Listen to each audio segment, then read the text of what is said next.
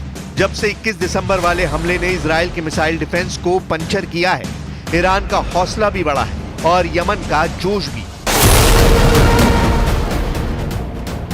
दोनों के पास ballistic missile है, जो इजराइल को अपनी रेंज में रखती है।